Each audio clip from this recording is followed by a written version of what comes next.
வண்டி ரிப்பேர் ஆயிடுச்சுங்க. அதனால் ரெடி பண்ண போகிறாரு சாம். என்னாச்சுங்க? திரு அதனால் மெக்கானிக் செட்டா என்னது சர்வீஸ் சென்டருக்கு போகிறாரு. Honda service centre. கிட்டத்தட்ட 2 months வண்டி ரிப்பேரு. வண்டி இல்லைன்னா நம்மளால் சர்வே பண்ணவே முடியாது. ஏன்னா எங்கள் ஏரியா அப்படி பஸ் வசதி கிடையாது, 2-wheeler வசதி கிடையாது. எமர்ஜென்சிக்கு ஒன்றுமே பண்ண முடியாது. என்னங்க இது பண்ணுங்க. சாக் ஆஃப் போயிடுச்சா? போயிடுச்சு. அமுங்குதுங்க. வண்டி குள்ளமாயிடுச்சு. ஏறி உட்காந்தாலே குள்ளமாயிடுது. அமுங்கிச்சு. முன்னாடி அது உடஞ்சி போச்சு. பாய் பாய். அதான் திடீர்னு போகிறார். அப்போவே பண்ணியிருக்கலாம். இப்போ போயிட்டு பண்ண வேண்டியதாக இருக்குன்ட்டு விட்டுட்டு போயிட்டு தோசை நல்லா அப்பளம் ஆகி போச்சு. சாம்பார் செஞ்சிட்டோம் மத்தியானத்துக்கு. பாப்பாமா இப்போ சாம் வந்து பாருங்க. நான் திரும்ப வீடியோ எடுக்கிறேன். எவ்வளோ ஆச்சு போட்டிருக்கோம் பாரு. எங்கங்க 14,000 ரூபாவா? அது ஒன்று மேலேருந்து வர ஒன்று 4,600 ரூபாய் ப்ளஸ் 1,355 ரூபாய். மொத்தம் 6,000 ரூபாய்க்கு 50 ரூபா கம்மி. ஏன் அவ்வளோ பெரிய ரிப்பேர் ஆச்சா? நிறைய இருக்கு. பிரேக் ஷூலாம் மாற்றணும்ல. பிரேக் ஷூ வண்டி வாங்கல மாற்றலையே. 2 வருஷம் ஆயிடுச்சுல. பிரேக் ஷூ மாற்றணும், ஏர் ஃபில்டர் மாற்றணும். பிரேக் ஷூ, ஏர் ஃபில்டரு, அப்புறம் அந்த ஷாக் அப்சர் புஷ்ஷு போயிடுச்சா. அது ரேஸ்ல அந்த ப்ராப்ளம் இருந்துச்சுல. ஃபர்ஸ்ட் கொஞ்சம் மட்டும் 300 ரூபா கொடுத்து மட்டும் பண்ணிட்டு வந்துல. அதுக்கு செட்டு மாற்றணும். இப்போ சர்வீஸ் சென்டர் பண்ணலாம். அதே மாதிரி மட்டுமே 1,200 ரூபாய். அந்த ஷாக் அப்சர் இது ரேஸ் கேபிள் அது ஒன்று. அப்புறம் பிரேக்கு, ஏர், அப்புறம் ஆயில் லீக் ஆகுதுல. அது சொல்லி அந்த வேலை இருக்குது. பெரிய வேலை. ஏன் லீக் ஆகுது? அது ஃபர்ஸ்ட் வண்டி வெயிட் அதிகமாக ஏற்றுனீங்களா கேட்டாங்க. எதுவும் சொல்ல இல்லைங்க அப்படின்னு சொன்னேன். அது மாதிரி ஒரு வேலை வெயிட் போகும்போது பார்த்தீங்கன்னா ஸ்பீட் பிரேக் டம்மு தட்டும் போது அது மாதிரி ஆகிடும். மேக்ஸிமம் இந்த சொல்லணும்னா மேக்ஸிமம் ட்ரிபிள்ஸ் தான் போவாதீங்கன்னு. ட்ரிபிள்ஸ் விட நாங்கள் டொனேஷன் நிறைய மூட்டை அரிசி மூட்டை பொருள் கொண்டு வரோம்ல, அதுதான் மெயின். ஏன்னா நாங்கள் அதை ஆட்டோ மாதிரி யூஸ் பண்ணுறோம்லாமா. ட்ரிபிள்ஸும் போவோம். ஆனால் இந்த ஆமாம் டொனேஷனுக்கு நம்ம கொடுக்க போகிறோங்களா, அதெல்லாம் எக்கச்சக்க மூட்டை கொண்டு போகிறோம். அதுவே இருக்கும்பா 100 கிலோவா 200 கிலோ கூட கொண்டு போயிருக்கோம் தானே. க்ளீன் பண்ணிட்டு இருக்கேன் நான் கீழே. இங்கே இப்படி டேபிள் போட்டோம். அது யூஸ் பண்ண நல்லா இருக்கு. சாப்பாடு பண்ணிட்டேமா. இன்னைக்கு அம்மாவை பார்க்க ரொம்ப ஸ்பெஷல் கெஸ்ட் வராங்க. ஆனால் வீடியோவில் ஷேர் பண்ண முடியாது எங்களால், கொஞ்சம் பர்சனல். அதனால என்னங்க ஆமாம் எங்களுடைய ஓல்டு ஃப்ரெண்ட்ஸ் வராங்க. அதனால தான் வேற என்னமோ சொல்லணும்னு நினச்சேன். பார்த்தீங்களா, நான் நேற்று மட்டும் எவ்வளோ செலவு பண்ணீங்க கரெக்டாக ஞாபகம் வச்சு சொல்லுங்கள். இது வண்டி புக் பண்ணி போனீங்களா ஹாஸ்பிட்டலுக்கு? எவ்வளோ ஆச்சு? Up and down.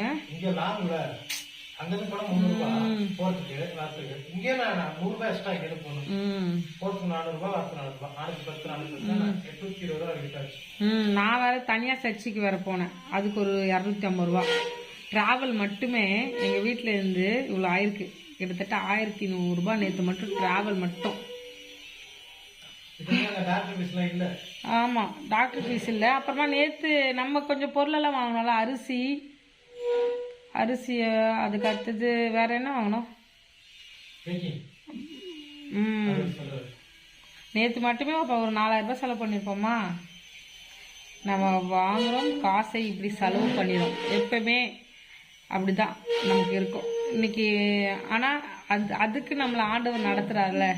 நம்ம தேவைகளை சந்திச்சு இது உனக்கு தேவைன்னு அவர் முன்னாடியே கொடுக்குறாருலாமா. நம்ம ஏசப்பா நாங்கள் எதுவே பார்க்கல. வண்டி ஏதோ சாம் சும்மா சொல்றாரு. சும்மா சொல்றேன் இல்லம்மா. நான் ஒரு 3,000-4,000 ஆகும்னு நினைச்சேம்மா. ஆனா அப்படியாம்மா இப்படி வாங்குறாங்க.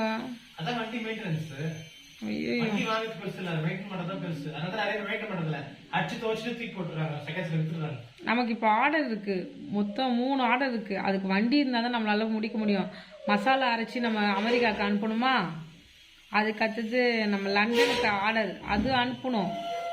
அதுக்கு அடுத்தது இன்னொரு ஆர்டரும் லண்டன்ல இருந்து கேட்டிருக்காங்க.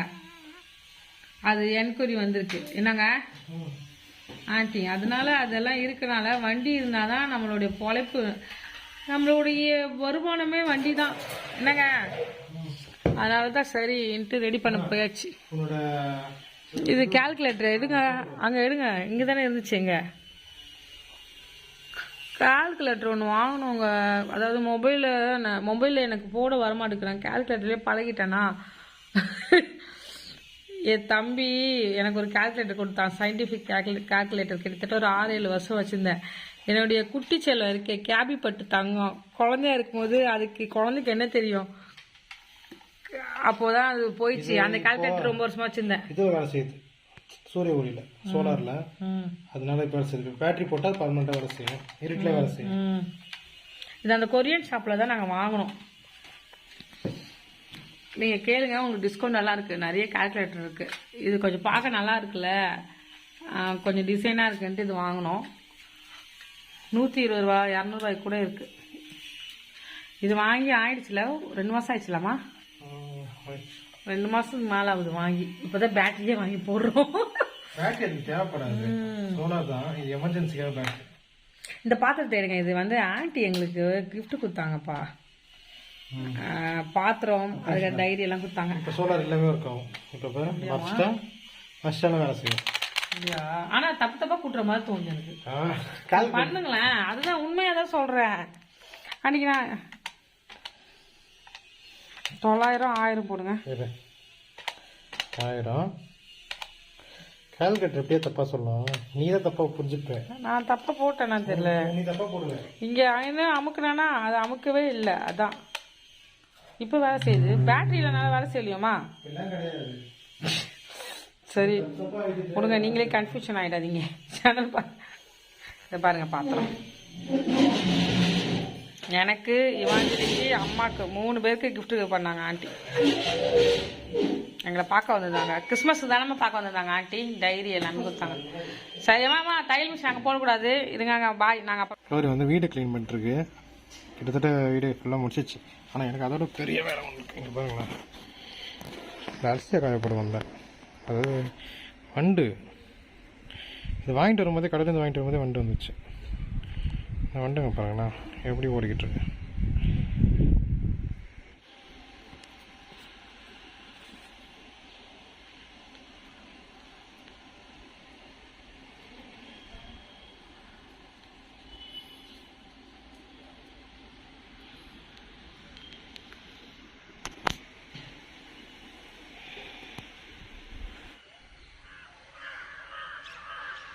சுத்து நமக்கு.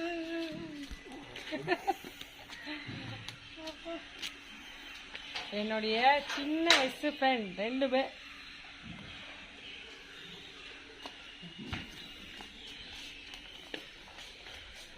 வாக்கிங் போகலான்னு கிளம்புனோம். ரொம்ப நாள் ஆயிடுச்சு வாக்கிங் போய்.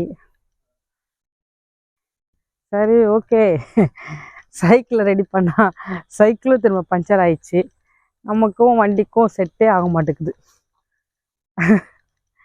வாக்கிங் போகலான்னு தான் ரெடி பண்ணோம். அதுக்கப்புறமா அம்மாவுக்கு கண் ஆப்ரேஷன் பண்ணனால இன்றைக்கி 2வது நாள் ஆப்ரேஷன் பண்ணி முடிச்சு வீட்டில் அவங்க இருக்கிறாங்க. மருந்து ஊற்றிட்டு வந்தாச்சு. எங்கள் வண்டி காலையில் நாங்கள் வந்து கொடுத்துருந்தோம் பார்த்தீங்களா, ஆக்டிவா, அதுக்கு 9000 ரூபாய் செலவாகுன்ட்டு சொல்லிட்டாங்க. அது இப்போ எனக்கு ரொம்ப டென்ஷனாக இருக்குது பயங்கரமாக. சாம திட்டிகிட்டு இருக்கேன், நீங்கள் மேட்டப் பண்ணியிருந்தா இந்த பிரச்சனை இருக்காது அப்படின்ட்டு. பண்ணலையா 3 பேர் ட்ரிபிள்ஸ் போவாங்க. எத்தனை பேர் சொன்னேன், இன்னும் ஏற்ற மாட்டேன் 3 பேருக்கு இன்னும். ஏன்னா ரொம்ப செலவாயிடுச்சு. இதுக்கு மேலே நான் 3 பேர். அதான் நம்ம வந்து நம்ம என்ன பண்ணால் கொஞ்சம் கொஞ்சமாக தான் எல்லாத்தையும் கொண்டு போகணும். எல்லா பொருளாக இருந்தாலும் எதுவாக இருந்தாலும் எனக்கு கரெக்டாக ஓவர்லோடு கொண்டு போகக்கூடாது. இப்போ நமக்கு தான் 9000 ரூபாய் செலவு. என்ன பண்ணுறது?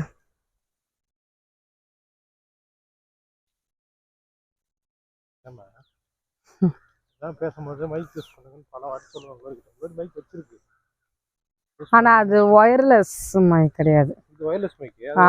இப்போதான் சாம் இது வாங்கிட்டு வந்தாங்க. எவ்வளோங்க இது? 350 ரூபா. 350 ரூபா. சூப்பர்ல, நல்லா வேலை செய்யுது. வேலை செய்யும். இது நாய்ஸ் கண்ட்ரோல் மைக், அதனால நேச்சுரல் சவுண்ட்ல ரெக்கார்ட் பண்ணாது. நீ பேசும்போது தான் ரெக்கார்ட் ஆகும். Okay okay. அது போதுமே. மாடு பாருங்க, மாடு எவ்வளோ மாடு வருது பாருங்க, தெரியுதா? நிறைய குப்பைங்க சாப்பிட்டுட்டு வரும் அப்படியே. எவ்வளோ அழகா இருந்துச்சுங்க இந்த ஏரியா. எவ்வளோ குப்பை போட ஆரம்பிச்சிட்டாங்க. ஏன்னா குப்பை எடுத்துட்டு எங்க போய் போடணும்னு மக்களுக்கும் தெரியல. இப்போ அறையே பிடிக்கல எங்களுக்கு, ஏன்னா குப்பையாயிடுச்சு. எங்க வாக்கிங் வர்றது நம்ம, சொல்லுங்க. இது என்னன்னா தொட்டி வைக்கணும், குப்பை தொட்டியாவது வைக்கணும். அதுவும் இந்த ஏரியாவில் கிடையவே கிடையாது குப்பை தொட்டி. ஏன்னா இங்க குப்பை வண்டி வர்றது இல்லை. குப்பை வண்டி வருதா ஃபர்ஸ்ட்? 11 மணிக்கு வருது. எல்லாமே ஒர்க் போறவங்க. அப்பா துள்ளி ஓடுது. அம்மா இது ஒரு மாதிரி பாக்குதுமா, நம்மள குறுன்னு போனோம். எங்க போறோம் நம்ம இப்ப டேரக்டா? இங்க பாருங்க 3.3 கிலோமீட்டர்ஸ் நடந்திருக்கேன்னு சொன்னா அப்படியே அப்படி கேக்குது. நீ இல்ல நான் வண்டி வந்து குடுத்துட்டு வந்தேன். குடுத்துட்டு இங்க வீட்டுக்கு வரதுக்குள்ளே 1 கிலோமீட்டர் நடந்துட்டேன். இப்ப நம்ம 500 மீட்டர் தான் நடந்திருப்போம். அதான் நினைச்சேன், நம்ம சுத்தி வரக்குள்ள இவ்வளவு நடந்துட்டோமா அப்படின்ட்டு சந்தோஷப்பட்டுட்டேன். வாவ் சூப்பர் அப்படின்ட்டு. எல்லாம் கிடையாது, அதெல்லாம் கிடையாது. மைக் வந்து பாத்தீங்கன்னா எனக்கு அந்த ரோடு மைக் வாங்கணுமா? அது ரோட்டுக்கு போய் வாங்கு. இந்த ரோடு இது மைக், ரோடு மைக். அந்த கம்பெனி பிராண்ட் வாங்கினா 20,000 செலவு பண்ணணும். நான் 350 ரூபா குத்து ஒரு மைக் வாங்கிட்டு வந்தேன்னா இதுல சவுண்ட் ரெக்கார்ட் ஆகுதா? சந்தோஷமா அவ்வளவுதான் போயிடும். ஆமா ஒரு மைக்கா இல்லம்மா, 2 செட்டு தான் அது. சூப்பர்ல, சூப்பரா 20,000 ரூபா குத்து வாங்குறதுக்கு உனக்கு என்ன இன்கம் வருது? எனக்கு போங்க 6 மாசமா அடிக்குது $100. நீங்க போடுற வீடியோக்கு அவ்வளவுதான் வரும்.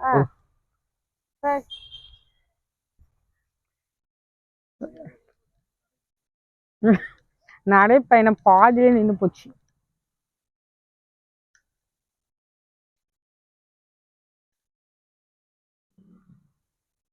லைட்டு போகும்போதே போட்டிருக்கணும். பாம்பு கீம்பு கடந்து என்ன பண்றது?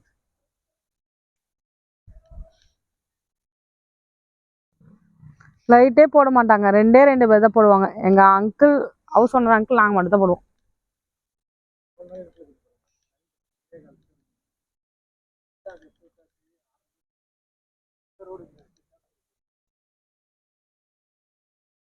பாம்பு அண்ணாச்சி வந்தாதான் தெரியும்.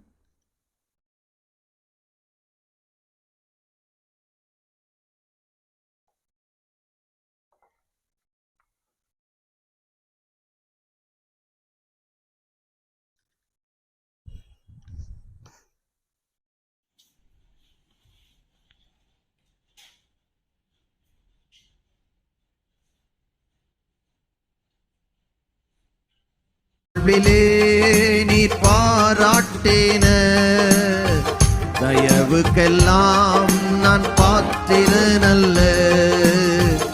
இதுவரையில் நீ தாங்கினதற்கு எவ்வளவும் நான் தகுதியும் இல்லை.